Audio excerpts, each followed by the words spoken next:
Good morning and welcome back to Holy Cross Lutheran Church's Adult Sunday School. We are continuing in our exploration of the book of Acts, seeing what the disciples of Jesus get up to after Jesus' ascension into heaven. Now, last week we saw kind of the first stirrings of what becomes a major crisis in the early church, and that is, what is the role of Gentiles, non-Jews, in the Christian church? This is an issue because up until basically Peter visited Cornelius, most of the people who were joining this Christian movement, these followers of Jesus, were all Jews. But now Gentiles are starting to come into this.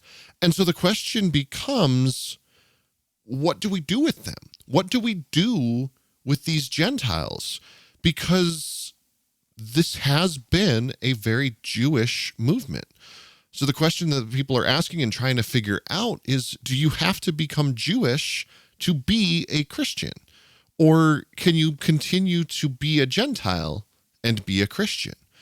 And this won't get sorted out for a couple chapters still. And really, it won't get sorted out completely for a very long time, because many of Paul's letters deal with this very issue. But this week, we're going to get a little bit of a distraction from that particular issue, because it turns out that even though the church had been experiencing a time of peace, persecution is starting to ramp up again. So, kicking off Acts chapter 12, verse 1. About that time, King Herod began to harass some who belonged to the church. So this is going to get a little bit confusing. In the same way that there's a ton of Marys and a ton of Jameses in the Bible, there's also a ton of Herods. So up until this point, we had been dealing with Herod Antipas. And now we're dealing with Herod Agrippa, his nephew. So Herod Antipas had died in exile, and now Herod Agrippa, his nephew, had taken over. So the gist of what had happened was Herod Antipas had tried to pick a fight with some neighboring groups that were vaguely Roman, but not really Roman. They kind of were part of the empire, but they weren't really part of the empire. So he tried to pick a fight. He lost his fight. Then he appealed to Tiberius Caesar for help. So Tiberius sends 2 legions to help Herod, but the general in charge, kind of before he had gone to war, but after he had gotten to Judea, found out that Tiberius had died. So that general went home because he felt like he didn't have the authority to fight a war with there now being a new emperor. Now, it just so happened that Herod Antipas's nephew Agrippa was really good friends with this guy named Caligula. And it just so happened that Agrippa had accidentally been caught committing treason against Tiberius because he wished aloud to Caligula that Tiberius was dead so that Caligula could be the emperor. Well, Tiberius didn't like that and threw Agrippa into prison because he had basically committed treason. So when Tiberius died and Caligula did take over, especially when Caligula may or may not have had something to do with Tiberius's death, it's incredibly unclear. Caligula freed his friend Agrippa and promised Agrippa his uncle's throne. So Herod Antipas gets exiled and Herod Agrippa ends up taking over. So that now when we hear about King Herod in this section of Acts, we're talking about Herod Agrippa, the nephew of Herod Antipas, the son of Herod the Great. Like I said, there's a lot of Herods. Herod Agrippa was zealously Jewish, and so he did some things to make the Jewish leaders and Jewish people happy.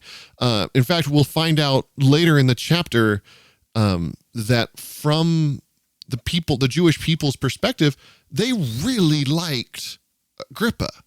They liked him a whole lot, actually. Josephus talks about him in very flowing terms. Josephus is a Jewish historian that wrote one of what is considered one of the more accurate portrayals of history around this era, outside of the biblical sources. So Herod Agrippa was very zealous about his faith, and so it makes sense that he would start persecuting these Christians. So let's get back to the text. So he had James, John's brother, killed with a sword. When he saw that this pleased the Jews, he arrested Peter as well. This happened during the festival of unleavened bread. He put Peter in prison, handing him over to 4 squads of soldiers, 16 in all, who guarded him. He planned to charge him publicly after the Passover. So this is a lot of soldiers for one guy. So you've got, we find out the details a little bit later, but you've got 4 guys, probably in 4 shifts. So like I said, 16 of them. And they're all guarding one person. One rather non-threatening person, actually. But that's what's happening.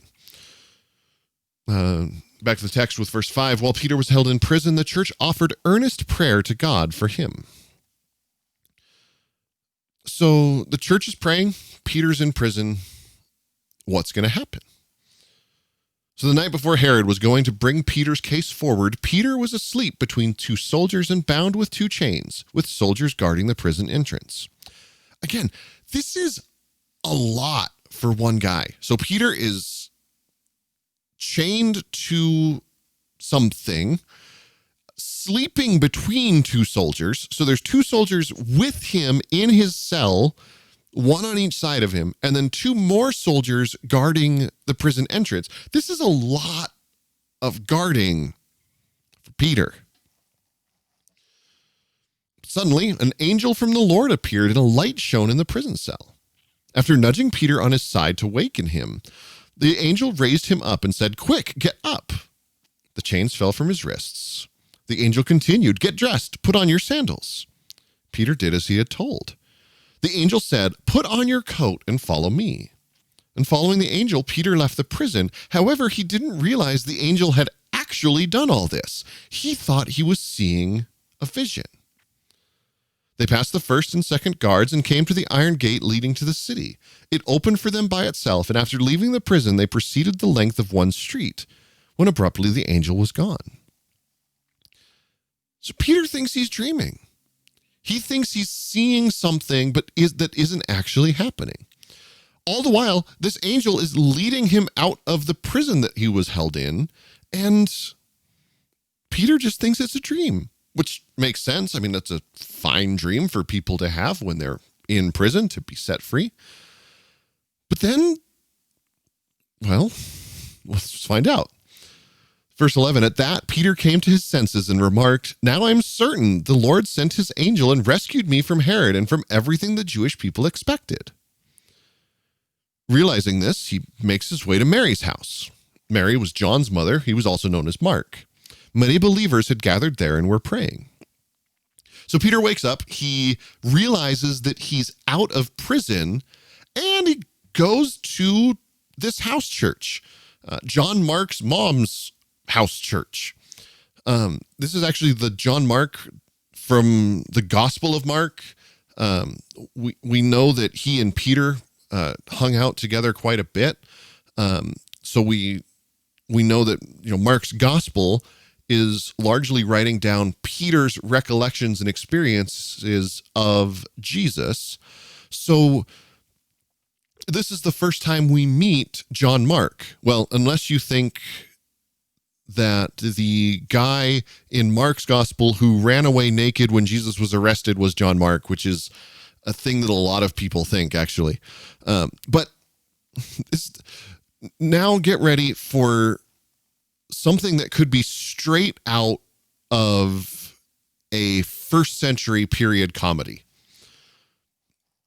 So verse 13, When Peter knocked at the outer gate, a female servant named Rhoda went to answer. She was so overcome with joy when she recognized Peter's voice that she didn't open the gate. Instead, she ran back in and announced that Peter was standing at the gate. "You've lost your mind," they responded. But she stuck by her story with such determination that they began to say it must be his guardian angel. Meanwhile, Peter remained outside, knocking at the gate. They finally opened the gate and saw him there, and they were astonished. So they get to this house, and the people inside are all praying for Peter to be let out of prison. And then Peter shows up at the door, and the servant says, "It's Peter," and gets so excited that Peter's there that she doesn't open the gate for him. So he's outside just knocking on the door because no one's letting him in. He's just, "Guys, let me in." And of course, the people inside are going, "No, it can't be. He's locked up. I know we've been praying for this very thing to happen, but of course it can't happen." And just to make it even better, the way houses were laid out, there was kind of a gate, there was a main gate, and then a courtyard, and then the house. So he's out there knocking, probably like, it's almost like he's knocking on the garage door, and people are on the other side of the house from the garage, and they can't hear Peter knocking. And the person who's supposed to let people in when they knock at the gate, they don't believe about who's at the gate. It's a great little scene that we don't talk about enough, but it's hilarious because all these people are just like, "Nah, Peter's not there." And meanwhile, Peter's just, "Let me in, please." So they finally let him in. And then verse 17, he gestured with his hand to quiet them down and then recounted how the Lord led him out of prison. He said, "Tell this to James and the brothers and sisters." Then he left for another place. So this now is one of our first hints about how important James is. Now, this is James, Jesus' brother. He becomes the leader of the church. Peter gets this great proclamation that he is the rock on which the church is built, but James is the one that's really in charge. James is the one that when we get to kind of the culmination of this crisis about Gentiles and Jews in the church, he's the one that makes the proclamation that everyone follows. Now, there's a chance that it could be James, son of Alphaeus, who's sometimes called James the Less. He's one of the 12, but he's not really ever mentioned as being important enough to be this James, to be the kind of person that Peter would say, "Tell this James and the brothers and sisters." We know this because the important James from the 12, James the son of Zebedee, the brother of John, is dead. That's who Herod had just killed at the beginning of this chapter. And it's not like Peter is saying, "Go tell John." John was a big deal in the church, but Peter didn't say, "Go tell John." He didn't say, "Go tell Andrew," his own brother. He said, "Go tell James." So that's why we're pretty sure that this is James, Jesus' brother, who is a really big deal in the early church. Now, this is actually Peter's second to last appearance in the book of Acts. The next time we see him is at the Jerusalem Council in chapter 15, and then that's the last time we'll find out about Peter in the book of Acts. Now, he goes somewhere. We don't know where, but then there's a really sad thing that happens in the text that, interestingly enough, kind of changes how something happens later on in the book of Acts. And it's really interesting. But this part of it is kind of sad. So verse 18, the next morning, the soldiers were flustered about what had happened to Peter. Herod called for a thorough search. When Peter didn't turn up, Herod interrogated the guards and had them executed. Afterward, Herod left Judea in order to spend some time in Caesarea. So Herod is, he does this search, and because they can't find Peter, he ends up executing the guards who were responsible for him. Now, this isn't out of character for Roman behavior. If was someone who was set to be executed and they escaped, the Romans assumed that the only way they could have escaped is if the guards were responsible. So they would execute the guards in place of the person who escaped, which gives the guards a lot of motivation to not lose prisoners, but it leads to kind of unfortunate situations when the guards really didn't do anything wrong, but they were killed anyways. So you really feel bad for the guards and their families in this story, because they didn't do anything they weren't supposed to, except for they happened to be on duty when the angel rescued Peter. Now, there's some interesting things that happened between that lead up to this next story of what happens to Herod when he's in Caesarea. So Caesarea is a town on the coast. It's, of course, named after Julius Caesar, or possibly Augustus Caesar. I can't remember which one for sure, but one of them. It's named after the Caesar family. And around now, maybe a couple years earlier, Agrippa's good friend, Emperor Caligula, had been assassinated, possibly with the approval of the new emperor, Claudius. And so it just so happened that there were some games that were being held in honor of the new emperor Claudius. So, of course, Agrippa, being good friends with the assassinated emperor, is going to make sure that he is very present at these games because, well, if you're friends with the old emperor and the new emperor may have had him killed, you're going to make sure that you make friends with the new emperor too. And there's this side trip about, how Tyre and Sidon, these two major port cities, were taking advantage of the opportunity of him being near them to win back some favor. And so we find out what's going to happen to Herod. So verse 20, Herod had been furious with the people of Tyre and Sidon for some time. They made a pact to approach him together, since their region depended on the king's realm for its food supply.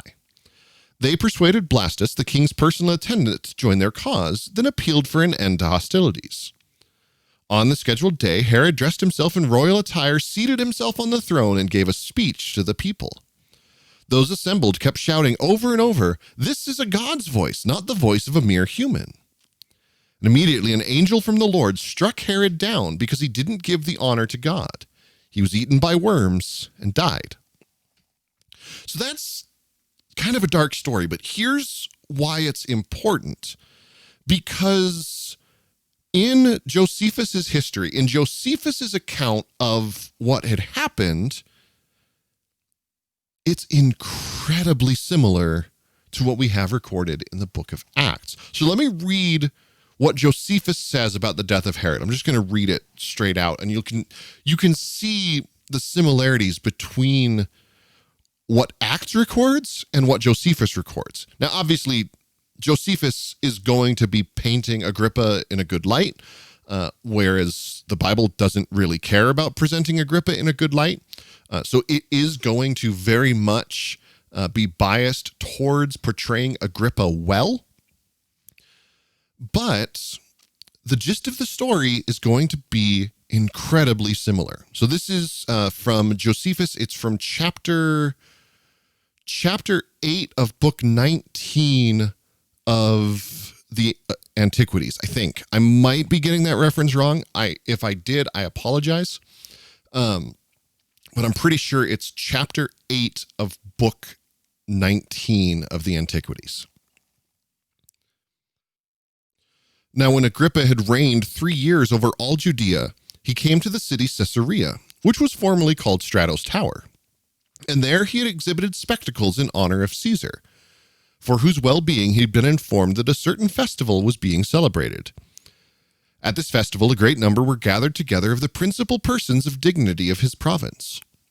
On the second day of the spectacles, he put on a garment made wholly of silver, of a truly wonderful texture. and came into the theater early in the morning. There the silver of his garment, being illuminated by the fresh reflection of the sun's rays, shone out in a wonderful manner, and was so resplendent as to spread awe over those that looked intently upon him. Presently his flatterers cried out, one from one place and another from another, though not for his good, that he was a god. And they added, Be thou merciful to us, for although we have hitherto reverenced thee only as a man, yet shall we henceforth own thee as superior to mortal nature. Upon this the king neither rebuked them nor rejected their impious flattery, but he shortly afterward looked up and saw an owl sitting on a certain rope over his head, and immediately understood that this bird was the messenger of ill tidings, just as it had once been the messenger of good tidings to him, and fell into the deepest sorrow. A severe pain arose in his belly, striking with a most violent intensity. He therefore looked upon his friends and said, I, whom you call a god, and commanded presently to depart this life, while Providence thus reproves the lying words you just now said to me, and I, who was by you called immortal, am immediately to be hurried away by death. But I am bound to accept what Providence allots as it pleases God, for we have by no means lived ill, but in a splendid and happy manner. When he had said this, his pain became violent. Accordingly, he was carried into the palace, and the rumor went abroad everywhere that he would certainly die soon. The multitude sat in sackcloth, men, women, and children, after the law of their country, and besought God for the king's recovery. All the places were also full of mourning and lamentation. Now the king rested in a high chamber, and as he saw them below lying prostrate on the ground, he could not keep himself from weeping. And when he had been quite worn out by the pain in his belly for 5 days, he departed this life, being in the 54th year of his age, and in the 7th year of his reign. He ruled for 4 years under Caius Caesar.